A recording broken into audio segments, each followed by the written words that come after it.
Mari kita membuka bersama dari kitab Amsal pasal 17. Kitab Amsal pasal 17 ayatnya yang ke-27.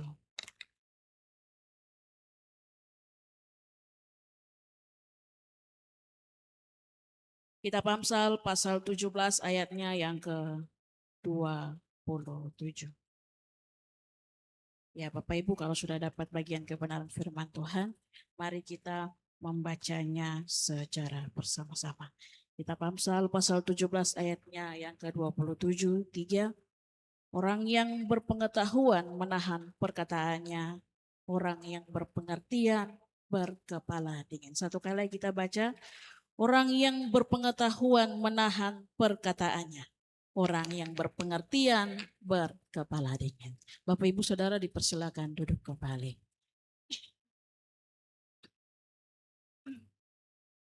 Demikian jauh kebenaran firman Tuhan. Bapak Ibu diberkatilah setiap kita yang membaca, merenungkan, mendengarkan, tetapi juga terlebih melakukannya di dalam kehidupan kita hari lepas hari. Shalom. Ya. Puji Tuhan Bapak Ibu, saya dan keluarga mengucapkan selamat Natal bagi kita semua, selamat tahun baru Bapak Ibu. Kiranya kasih setia Tuhan, damai sejahtera dari Tuhan menaungi kehidupan kita selama tahun 2026. Bapak Ibu Saudara yang diberkati oleh Tuhan, pembacaan firman Tuhan kita dari kitab Amsal pasal 17 ayat 27. Di bawah satu perenungan itu, jangan sampai salah berbicara. Jangan sampai salah berbicara. Bapak Ibu Saudara yang Tuhan Yesus kasihi, hari ini atau zaman sekarang, banyak anak-anak kita yang berpendidikan atau bersekolah hanya diajarkan bagaimana untuk menjadi pintar dan cerdas. Ya, terbukti. Tetapi sedikit sekali Bapak Ibu sekolah atau guru-guru yang mengajarkan anak-anaknya bukan hanya menjadi cerdas, tetapi juga memiliki attitude atau sikap perilaku yang baik. Maka itu Bapak Ibu, sekolah pertama anak-anak kita ya adalah di dalam keluarga. Kenapa Bapak Ibu? Karena ia dilahirkan dan dia akan melihat setiap perkataan, ucapan, tindakan yang dilakukan oleh orang tua, oleh kakak, oleh saudara, oleh tante, oleh om, dan akan ditiru oleh anak-anak di dalam keluarga kita. Makanya saya bilang, ya Bapak Ibu, sekolah pertama anak-anak kita untuk dipimpin dan dituntun untuk memiliki sikap dan perilaku yang baik adalah dari dalam keluarga. Bapak Ibu Saudara yang diberkati oleh Tuhan, dalam Amsal 17 ayat 27 firman Tuhan bilang, orang yang berpengetahuan menahan perkataannya. Berbicara mengenai mulut dan juga lidah. Ya, Bapak Ibu, saya tulis begini, lidah adalah bak senjata yang mematikan. Segala macam senjata ada di dalam lidah dan mulut kita. Ya, cepat dan tajam seperti pedang. Ya. Bapak Ibu Saudara, salah satu hikmat Raja Salomo ia mengatakan bahwa hidup dan mati dikuasai oleh lidah. Amsal 18 ayat 21a. Itu artinya Bapak Ibu bahwa lidah dapat menimbulkan banyak kerusakan dan kekacauan. Tetapi lidah juga berkuasa memberikan kehidupan bagi kita, bagi orang lain, bagi siapa saja Bapak Ibu Saudara. Begitu Bapak Ibu yang Tuhan Yesus kasihi, proses belajar yang dijalani oleh manusia tidak saja membawanya untuk memperoleh pengetahuan dan pemahaman akan informasi yang diterimanya. Tetapi Bapak Ibu sesuai dengan perkembangan diri tiap-tiap orang, ia akan menunjukkan semakin matang dan tercermin Bapak Ibu lewat sikap dan perilakunya. Bapak Ibu coba lihat, kalau anak-anak kecil itu sangat nakal sekali. Tapi waktu dia semakin bertumbuh, semakin besar, ada anak-anak yang semakin diam dan kenakalannya berubah. Ya, ditunjukkan oleh kematangan yang tercermin di dalam perilaku setiap orang. Bapak Ibu yang diberkati oleh Tuhan, orang yang menyebutkan dirinya cerdas dan matang secara emosional, mereka tidak mudah meledak atau terpancing emosinya atau terganggu dengan komentar-komentar negatif yang diarahkan kepadanya. Ya, tidak cepat meledak, orang bilang panas waktu dengar komentar-komentar sesuatu yang menyinggung-nyinggung dirinya. Tetapi Bapak Ibu, mereka sangat menghormati perbedaan sehingga selalu berpikir matang sebelum mengambil tindakan. Nah, itu orang-orang yang sudah bertumbuh secara matang di dalam iman kepada Tuhan. Bapak Ibu Saudara yang diberkati oleh Tuhan, bacaan kita saat ini berisikan tentang nasihat yang menunjukkan perilaku seseorang yang matang secara emosional. Ya, firman Tuhan bilang orang yang berpengetahuan menahan perkataannya. Orang yang berpengertian berkepala dingin. Bapak Ibu, orang-orang seperti ini disebut orang-orang yang bijak. Mereka akan berhati-hati di dalam mengeluarkan setiap perkataannya. Bapak Ibu, untuk itu karena di dalam Amsal 10 ayat 19 bilang begini, di dalam banyak berbicara pasti ada pelanggaran. Tetapi siapa yang menahan bibirnya, dia berakal budi. Maka itu Bapak Ibu Saudara yang Tuhan Yesus kasihi, orang yang berpikir dia akan mengucapkan kata-katanya bagi orang lain secara matang sebelum ia berkata-kata bagi orang lain. Bapak Ibu Saudara yang diberkati oleh Tuhan, ya.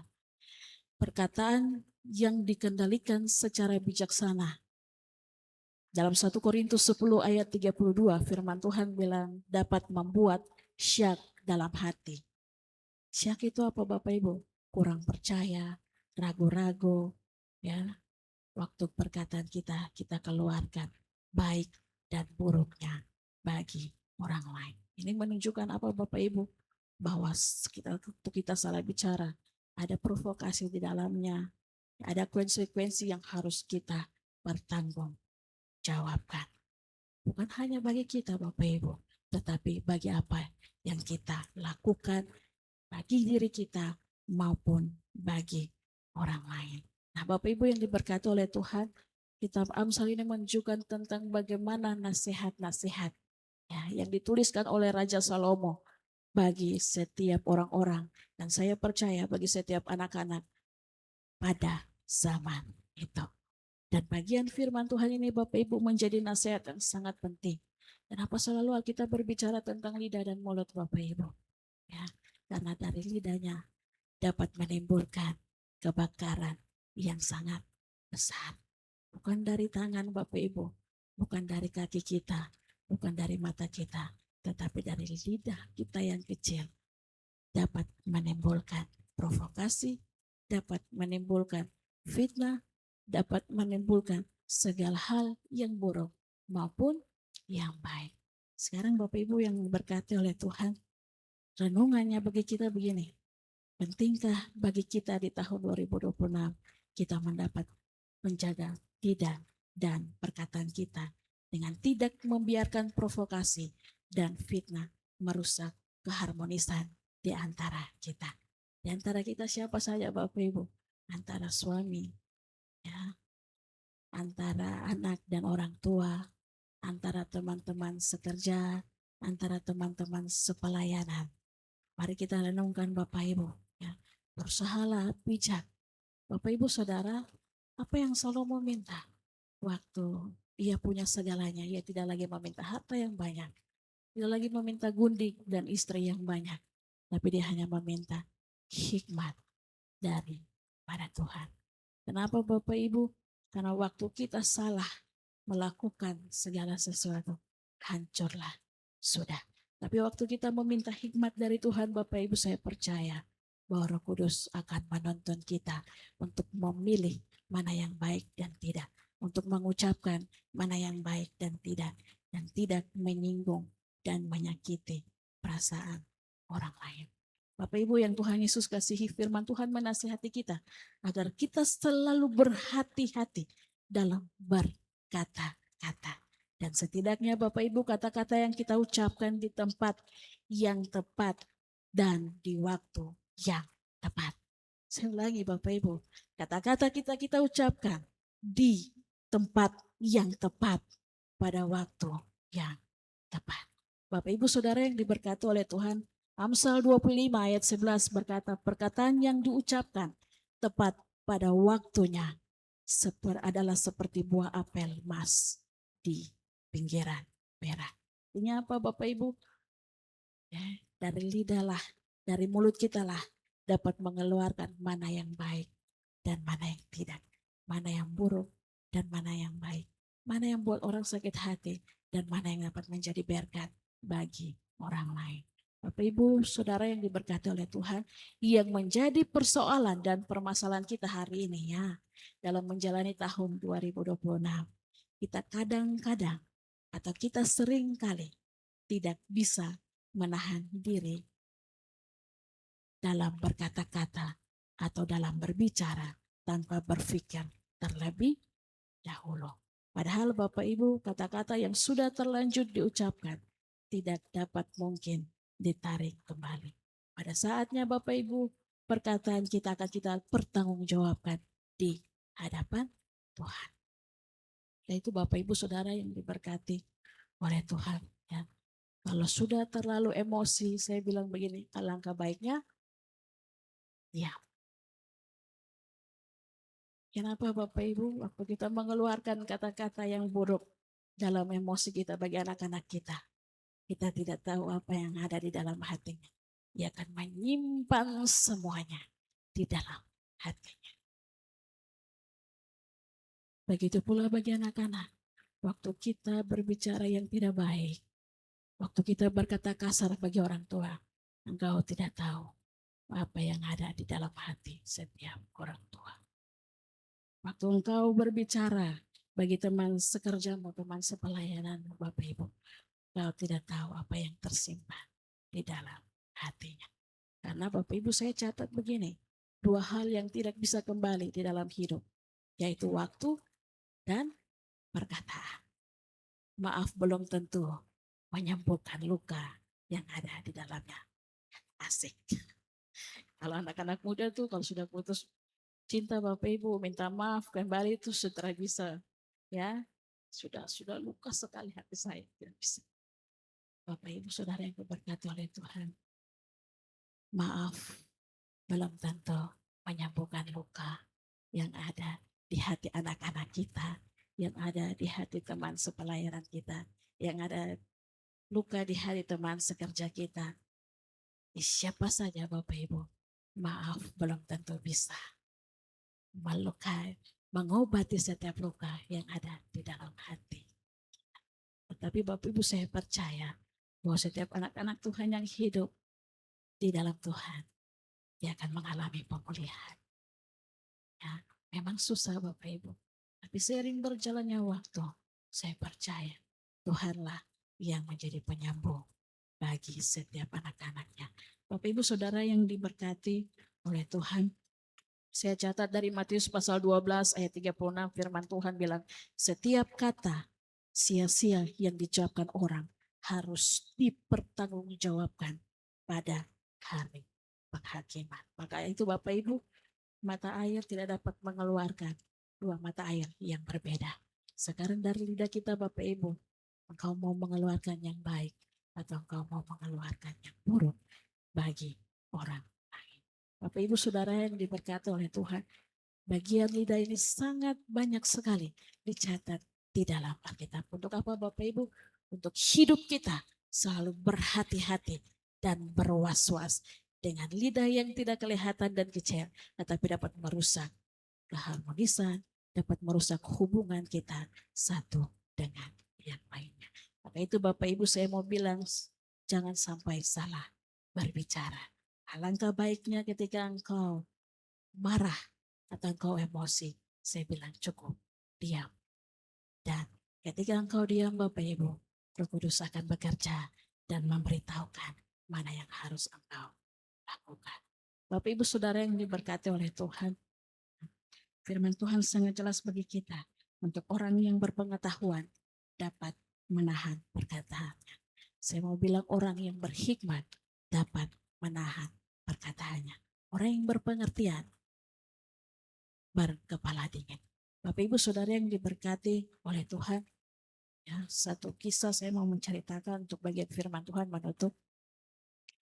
Saya sering mendengar ada satu kakak laki-laki, kalau Bapak Ibu suka main media sosial di Instagram, bahkan di TikTok, saya senang mendengarkan cerita, karena itu cerita dari kisah orang-orang yang mengalaminya atau kisah nyata, saya bilang Bapak Ibu. Lalu satu kali Bapak Ibu ada namanya Kakak Jenderal, ya, saya sering mendengarkan cerita-cerita yang orang-orang kirim lewat email kepadanya. Lalu Bapak Ibu satu kali dia membaca sebuah email yang dikirimkan oleh salah satu, ya tidak disebutkan namanya, lalu dia menceritakan bagaimana penyesalannya 45 tahun yang lalu. Bapak Ibu, saya waktu dengar cerita ini, saya sedih dan menangis. Karena saya mengingat kembali bahwa perkataan yang sudah terucap tidak dapat ditarik kembali. Lalu Bapak Ibu yang diberkati oleh Tuhan, ada satu keluarga yang memiliki 3 orang anak.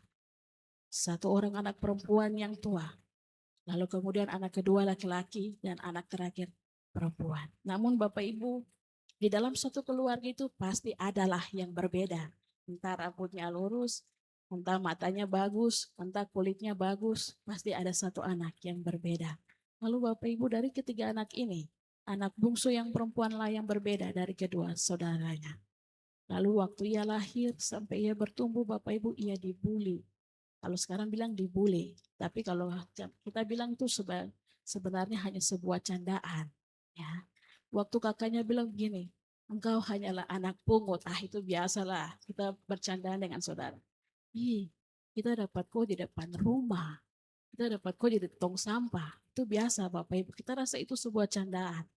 Tetapi Bapak Ibu, itu tersimpan di dalam hati anak bungsu ini. Lalu Bapak Ibu Saudara, pembulian itu atau percandaan yang diberikan oleh kakak-kakaknya itu tersimpan di dalam hatinya. Waktu ia bertumbuh Bapak Ibu sekitar 4-5 tahun mungkin, ya 4-5 tahun. Lalu satu keluarga ini mereka ingin pergi berlibur ke Sorong dari Kaimana. Mereka naik kapal Bapak Ibu. Waktu mereka naik kapal dan mereka melihat dari pinggiran kapal bahwa ya pelabuhan itu semakin jauh. Dalam perjalanan itu Bapak Ibu, mereka satu keluarga masuk karena ada kamar yang tersedia. Sampai di kamar itu Bapak Ibu, hanya satu orang yang tidak ada bersama dengan mereka. Ada mama, ada bapak, dan ada kedua saudaranya. Siapa Bapak Ibu? Adik bungsunya tidak ada bersama dengan mereka. Lalu namanya seorang bapak dan mama pasti suruh kakak-kakak mencari adiknya. Lalu waktu dia bapak suruh cari anak bungsu ini Bapak Ibu, dia bilang sama dia punya anak pertama, ku pergi cari dulu, kok Pak Ade tidak ada. Bawa dia kembali ke sini, dan sampai dia hilang. Lalu dia dalam perjalanan Bapak Ibu kakaknya bersungut-sungut. Dia bilang begini, bikin repot saya. So tahu, tong semua so masuk, buat datang lagi. Akhirnya Bapak Ibu dia cari keliling kapal itu, dan dia dapat dek atas. Bapak Ibu tahu apa yang dilakukan adik bungsunya? Dia sedang duduk dan melamun di pinggir pagar dari kapal itu. Lalu dia bertanya begini, Bapak Ibu, kok bikin apa di situ? Bapak suruh saya cari kok, masuk sekarang. Kok bikin repot saya, dasar anak pungut. Kelihatannya Bapak Ibu itu sebuah candaan. Anak pungut, anak pungut, anak pungut. Tapi tersimpan di dalam hatinya. Bapak Ibu, setiap orang memiliki mental yang berbeda-beda. Ya. Lalu apa yang terjadi Bapak Ibu? Waktu dia mendengar perkataan itu, ya, dia bilang, kok masuk sudah? Waktu adiknya balik dia bilang apa Bapak Ibu? Dia bilang gini, kakak, kau jahat, kau jahat. Kau akan menyesal dengan kau punya perkataan. Tapi ibu tahu apa yang terjadi? Aduh, saya nonton saja dia melompat dari atas dek itu ke dalam lautan yang bebas. Bapak Ibu, kakaknya hanya terdiam. Lalu dia punya salah satu dari pegawai kapal itu berteriak bahwa ada yang lompat, ada yang lompat. Mereka putar balik tapi sampai hari ini mereka tidak dapat menemukan jasadnya. Waktu dia kembali ke dalam kamar Bapak Ibu, bapaknya memukulnya sehabis-habis mungkin. Lalu bertanya apa yang terjadi dan ia menceritakan apa yang terjadi dari awal ejekan dan candaan itu. Lalu Bapak Ibu yang diberkati oleh Tuhan, kenyataannya Bapak Ibu tahu anak yang lompat itu adalah anak kandung dan dua anak yang dijaga itu adalah anak yang diangkat. Penyesalan pun terjadi. 45 tahun berlalu Bapak Ibu, sampai anak ini sudah besar dan sudah berusia tua. Ia menyesal seumur hidupnya. Kenapa Bapak Ibu? Bayang-bayang adiknya yang mengatakan, kakakku jahat, aku akan menyesal seumur hidup. Itu terbayang-bayang sampai ia berusia tua.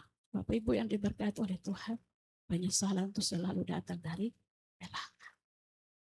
Maka itu Bapak Ibu, mari kita menjaga mulut kita menjaga perasaan kita, menjaga hidup kita, supaya perkataan kita, tindakan kita tidak melukai orang-orang di sekitar kita, melukai anak-anak kita, melukai pasangan kita, melukai teman sepelayanan sekerja kita.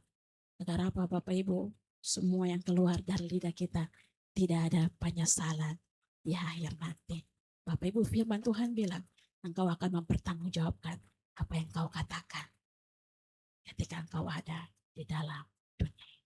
Maka firman Tuhan ini menjadi pegangan bagi kita untuk kita berjalan Bapak Ibu di dalam bagian kebenaran firman Tuhan.